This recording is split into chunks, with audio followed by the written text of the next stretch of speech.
Today I came to the Nomad Ethnocentric game. I love this place. These guys are amazing. The reconstruction of military events and ancient art is 100% reliable. And today we are waiting for another small introduction into antiquity. Hello, you are watching the Ethnosport.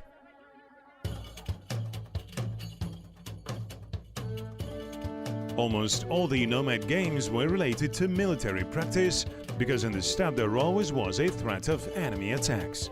The difficulties of a nomadic lifestyle also influenced the upbringing of the younger generation. Our ancestors came up with many games, and all of them were a test of strength and endurance. Today we will show you the games that were popular at national celebrations. By the way, every fest in the Great Steppe was accompanied by those games. An amazing combination of past and present. In addition to the fact that warriors of all ages are gathered here, from the Saka tribes to the Kazakhs, here we see modern Kazakhstan. I think this guy in camouflage is a modern border guard who has the flag of independent Kazakhstan in his hands. And this point between the past and the future is the Ethnosport. Many nomad games were equestrian ones. A clear demonstration of that is this equestrian system of soldiers of different eras. More than 1 millennium separates them, but the warriors have the same spirit. Only clothes and weapons have changed.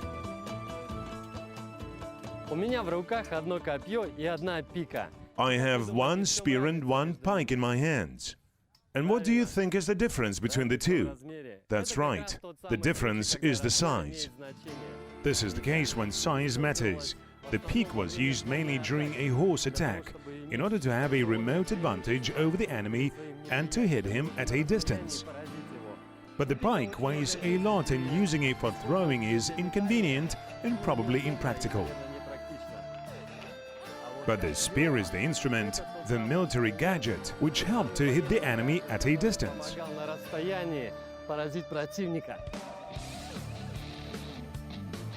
Here. And therefore I prefer the spear, because you throw the spear like that.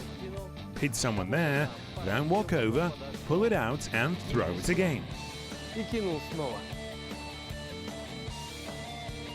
Like that. The spear has its name among the nomads, Naiza, and the game with the same name is played at the festivities. It was peaceful in fact, and it is just about throwing a spear. The farthest thrower gets the prize.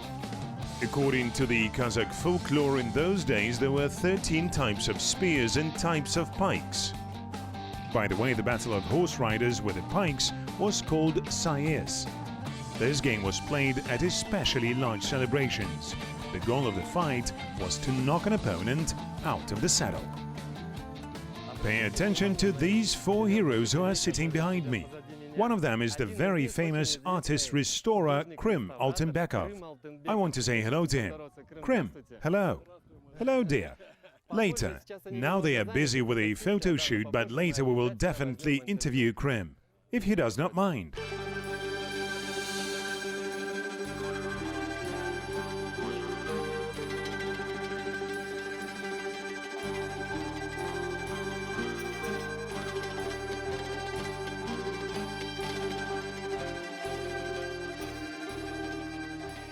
Altıbakan is an ancient nomad entertainment. Everything was mobile, homes and entertainment. Altıbakan is literally translated as 6 poles. Look, these swings could be put anywhere and people immediately have fun. Not a single Kazakh holiday is complete without Altıbakan. Here I am waiting for my turn to ride. But it seems that the line will not end soon. Altıbakan is literally translated as 6 poles. The swings were built with them. Perhaps this is the only nomad game that does not have military roots. It belongs to the category of entertaining and romantic. Swings are set on major holidays. They were a good occasion for young people to meet. The young man and the girl, left alone, swinged the Altıbakan with tremendous force, and at the same time they could communicate and get to know each other. Many families were created thanks to Altibakan. Well, now it's our turn to ride the Altibakan. And now I have a partner, Aidana. She had never saw Altibakan before, can you imagine? And I will be the first who will teach her this. Come on, here you need to take a place here. Let us help you. Hold tight. Like that. Now I will stand here. Friends, who will push us a little? Come on, swing us. Aidana, you have to stand steady. That's enough. Thank you, friends. Look, the ancient nomads lived in the steppe, the boundless steppe. And probably they dreamed to ride on the waves of the oceans like this. And when we swing Aidana, what do you feel? Very good, but I'm scared. Aidana is scared. There is something about it. When you do something for the first time, it's always scary.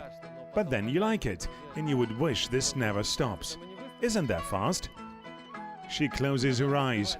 I don't understand why, because of the delight or pleasure. I am afraid.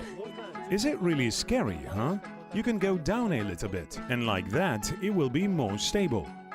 Well, besides fear, what else are you experiencing? It feels great. Very cool. I would like to put such an Altibakan in my yard and ride every day. They say that you can ride an Altibakan in a group as well. Anyone wants to join us? Let's go. Who will stop us? Caution? Come on, kids. No one will fall. Let's get started. So, children, be careful.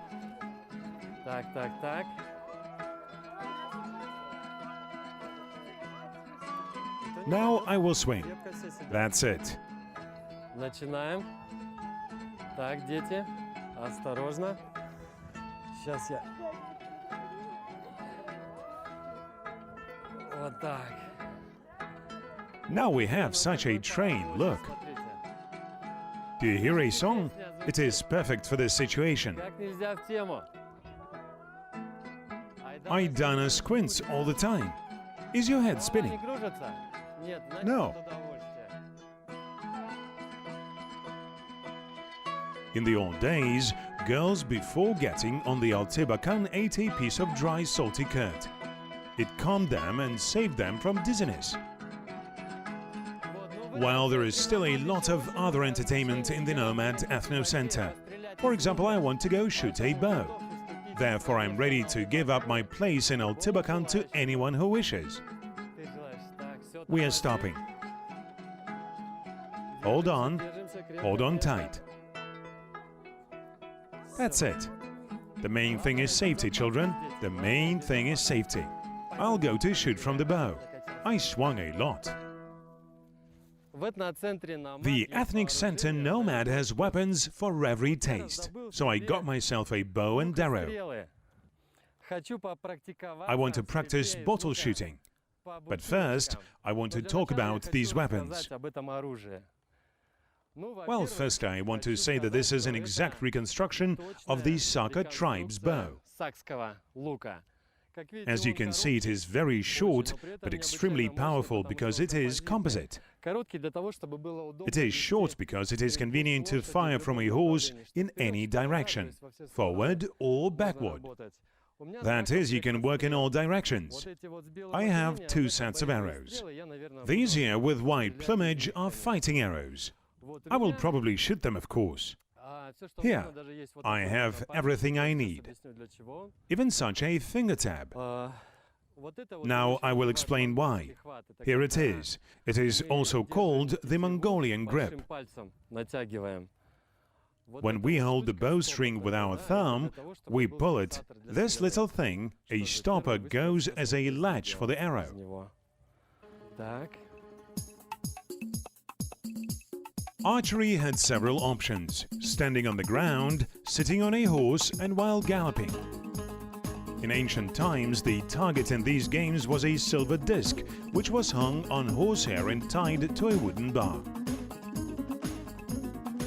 You needed to be an incredibly sharp shooter to get into the swinging disc. Our host will try to get into an almost weightless plastic bottle while standing on the ground. And this is very difficult. Therefore, he will first train on a standard target.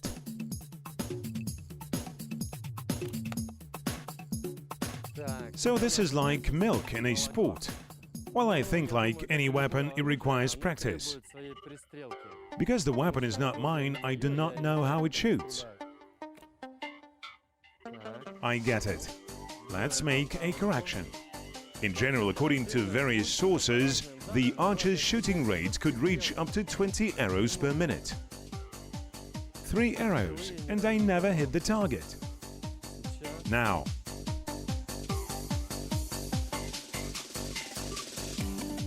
I'll go check my target. Of course, I don't have to go far. Let's see. Well, all 5 arrows hit the target. 1 flew out from the bow. But I was aiming right here, at the bull's eye. I got used to this bow and now try hitting the bottle.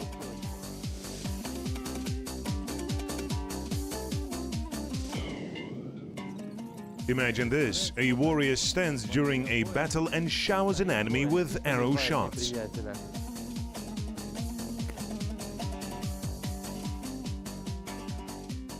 But of course, if this warrior is like me, he will not be very useful on the battlefield.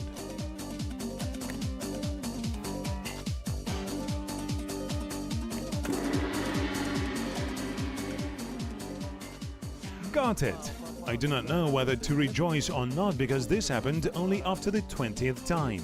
But if this happens again, then this is a regularity. Here it is. Well, the 3rd time.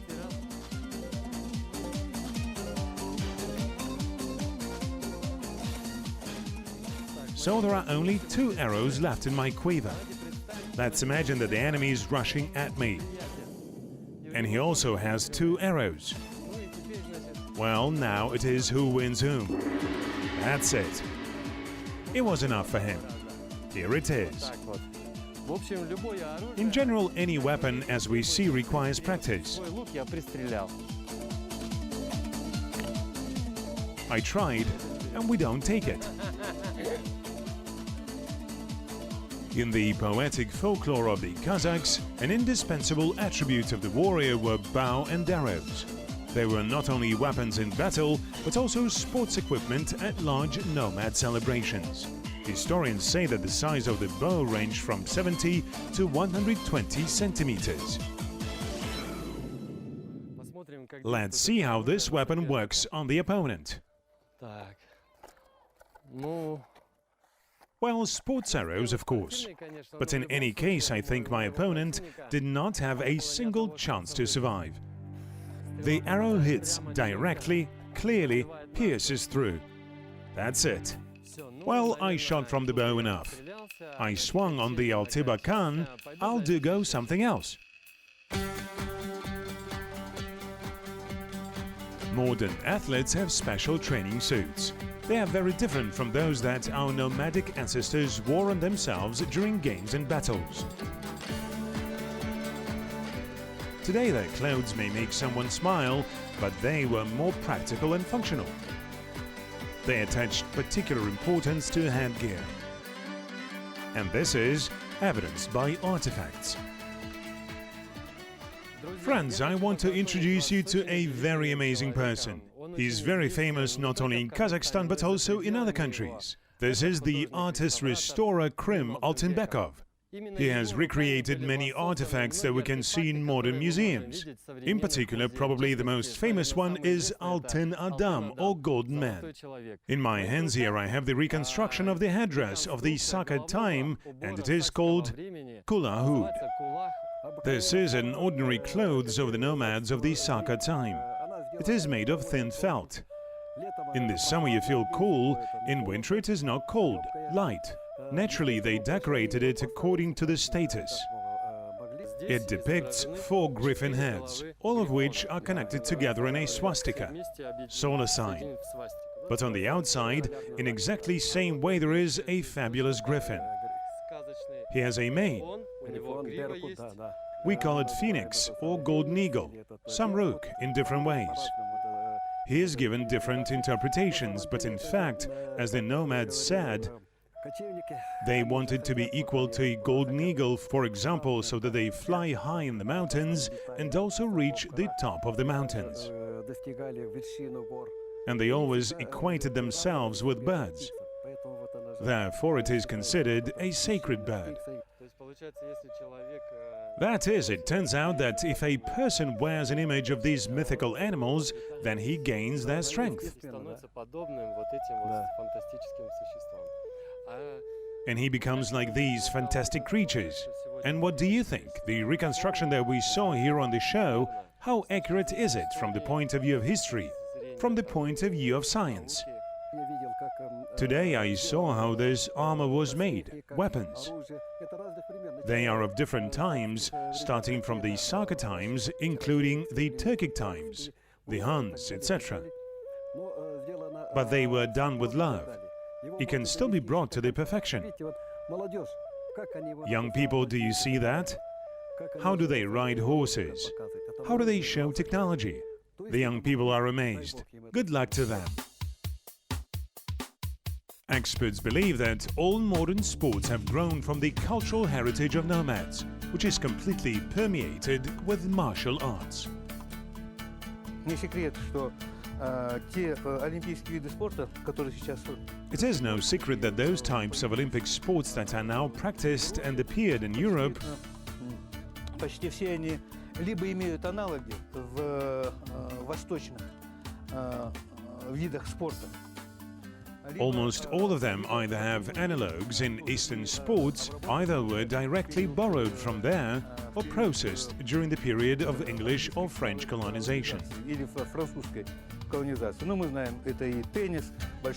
Well, we know tennis is brought from China. Polo, which is considered as a purely English sport, is of course a kokpa.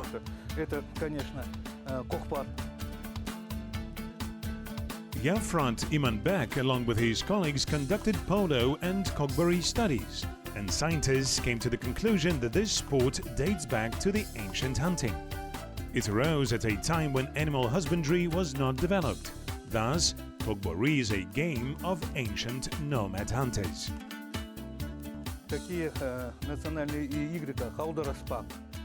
National games as Audarispak, Tenge Alu, Jambiatu, all of them are sports in one hand.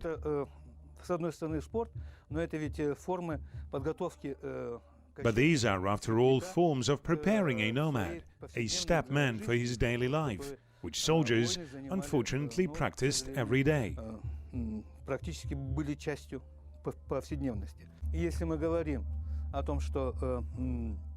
And if we are talking about our traditional sports, this is an integral, huge layer of the cultural heritage of the Kazakh people, for all people.